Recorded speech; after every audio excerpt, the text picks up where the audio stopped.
guys, it's Tori and welcome back to my channel. So today we are going to be doing a cutie little sit down video. We're going to be doing a video inspired by Bestie Larry. She just posted her video just a few days ago, and so I thought we would do it too, just for, you know, shits and gigs, just for fun. So we're going to be going over my top favorite books from Q1 of 2024 so far. So basically that means these are my top picks from the months of January, February, and March, because if you don't know, the year is split up into 4 quarters, so every 3 months it's a new quarter. So these are going to be my favorite books from January to March. Nothing I read in April is going to be featured in this video. I definitely could have picked a few more, but these were like the ones that I thought of immediately when I saw Larry do this video. She picked 5. I couldn't just pick 5. I had to pick 6 because 2 of these are my favorite series and I don't just have one top favorite book from those series. So we have 6 books we're going to go over today. So without further ado, make sure you like, comment, and subscribe to my face. Check out all my socials down below, including my Goodreads and my Amazon book wish list. And let's get into today's little sit down video. Okay, we're gonna start off with standalones. So I have 2 standalones that really stood out to me so far this year. So the first one is actually one that I read the first like 100 pages of, and then I put it down for like 3 or 4 months. I picked it up and literally finished it within like one sitting, and that is The 7-Year Slip by Ashley Poston, or Poston, whichever way you say it. This book seriously blew up on at least TikTok for sure, I know, for a while there, and for such good reason. This book is so good.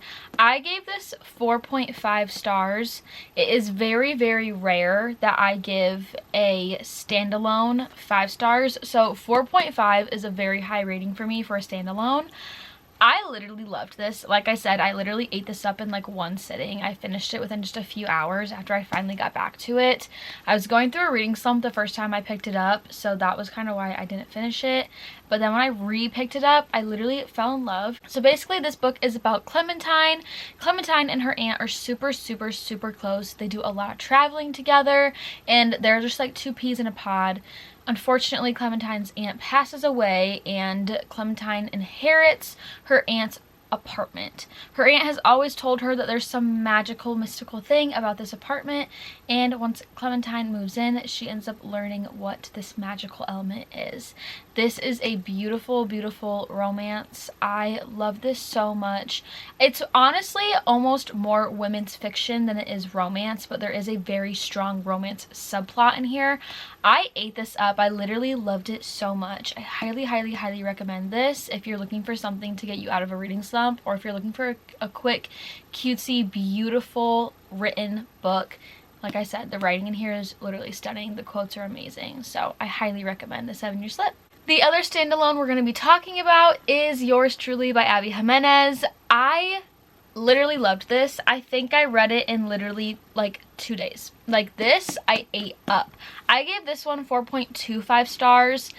Honestly, I feel like I would change that to at least a 4.5 star because I think about this book on a weekly basis. I think about this pretty often. I loved this so much. So this one is about Brianna, and she works at a hospital, and this new doctor, Jacob, moves in and he starts working at her hospital, and he is very like grumpy, misunderstood, mysterious. No one seems to like him, and there ends up being an instance where Brianna and Jacob have like a misunderstanding, and so he ends up writing her this note as an apology, and she's like, okay, maybe I went too far, maybe I was being too rude. So she starts talking to him, and they actually end up fake dating each other to benefit the both of them. And so it is workplace romance, it's fake dating, it's kind of slightly enemies to lovers. I wouldn't say like full enemies, but like, you know, like the romance version of enemies to lovers. He is so golden retriever, and he also is so misunderstood. He has like severe anxiety, so there's amazing anxiety representation in this book. He's literally the perfect book boyfriend. I love this so much. I love the way the female MC like helps him out with his anxiety, and she like does little acts of service because like, oh, I know that this bothers him and this bothers him. It's so good. Please read this. I highly recommend. I am literally so ecstatic to get into Abby Jimenez's other books and her brand new one that just came out. I cannot wait to read that. So highly, highly, highly recommend yours truly. Okay, now we are going to talk about my top 2 books from my top 2 favorite series that I read so far this year. I cannot believe that these 2 series I literally have just read within the last few months, and they have taken over my entire personality and my entire brain. So let's start with, I think, potentially, it's probably my all-time favorite romance book from a series. Yeah, I said it. Okay. Are we surprised at all if you have literally watched me at all the last few months? Hi, my name's Tori, and I have a severe attachment to this series. This is Magnolia Parks by Jessa Hastings. This freaking book changed my life. I'm literally repping the Magnolia Parks series right now. This is a reference to Daisy and Christian, which are the other couple in the other books. But let's get back to this one. So, funny enough, I actually read this book the beginning of 2023, and I did not like it. I think I gave it like 2.5 stars. Was not a fan at all. I really, really did not like it. So I decided out of freaking nowhere this year, in the month of January, to give this a quick little reread, because Bestie Sarah and Bestie Des are absolutely so obsessed with this. Same with Rachel. And so I was like, okay, I just don't understand the hype. Let me try it again. Yeah, look at all these tabs now. Look at them all. Look at them all. Like, literally, the annotations in here. Like, I can flip to basically any page, and there's annotations. This book is literally my entire life. So basically, the Magnolia Parks series is about these high society friends that live in London. And the main female and male character in this specific book are Magnolia and BJ. They are childhood best friends to lovers. They are a very toxic relationship. They are literally each other's like true love of each other's life. And they just have so many issues, and so they're not together. And so to get the other's attention, they just do bad things to hurt the other person all the time. They are meant to be. They are perfect. I literally love them with my whole entire being. I literally have a tattoo based on BJ, which is the main male character in this book. But the friendship and the found family is amazing. The full box set is like the name of their friend group, and I'm so fucking obsessed. Literally love this with my whole entire being. This is my entire personality. I will not shut up about this. I literally have a playlist for this series. I have a tattoo. I have so much merch. This is my everything. Love it so much. I will not shut up. So that one takes us into my next favorite, which is Daisy Hates the Great Undoing. This is the 4th book in the Magnolia Parks series. So basically, within Magnolia Parks universe, there are 2 different couples who get point of views. So you have Magnolia BJ, and then you have Daisy Hates and Christian Hemmies, and also Daisy's brother, Julian Hates. He's a gang lord. I honestly loved these way more than I thought. I didn't think I was going to end up liking the Daisy Hates books, but this freaking book, oh my god. The pain in here is ridiculous. Like, literally, do you see the tabs, babe? Do we see this? Yeah, like every page. I am so beyond obsessed with this. I love Christian, but I also love Julian. And it's just I can't even tell you anything, because it's just beautiful and it's amazing, and I highly, highly, highly, highly, highly, highly recommend the series. And I also highly recommend reading Magnolia Parks, then Daisy Hates, then Magnolia Parks, The Long Way Home, and then Daisy Hates the Great Undoing. Because if you just read Magnolia Parks books with Magnolia and BJ's point of views, and then after the fact you just read Daisy Hates, you're gonna spoil so much for yourself. So you really need to like read them every other. There is a reading order. I promise you to follow it.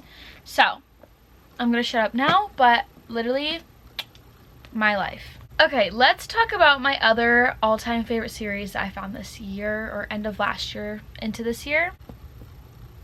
The Throne of Glass series. So I had a hell of a time trying to pick what I think my top 2 favorite that I read this year are, and I think that's going to be very controversial for people, the 2 that I picked. But this is Heir of Fire. This is the 4th book in the Throne of Glass series. I read Assassin's Blade first. I will literally say to the day I die to read Assassin's Blade first. It is basically a prequel full of novellas that take place before the first Throne of Glass book starts. I recommend reading Assassin's Blade because I just feel like you connect to the female MC so much more, and I just feel like it makes more sense timeline wise, and it just doesn't make sense to read it later in the series like some other people say you should. Personal opinion, I know everyone has a different opinion about that, but I digress.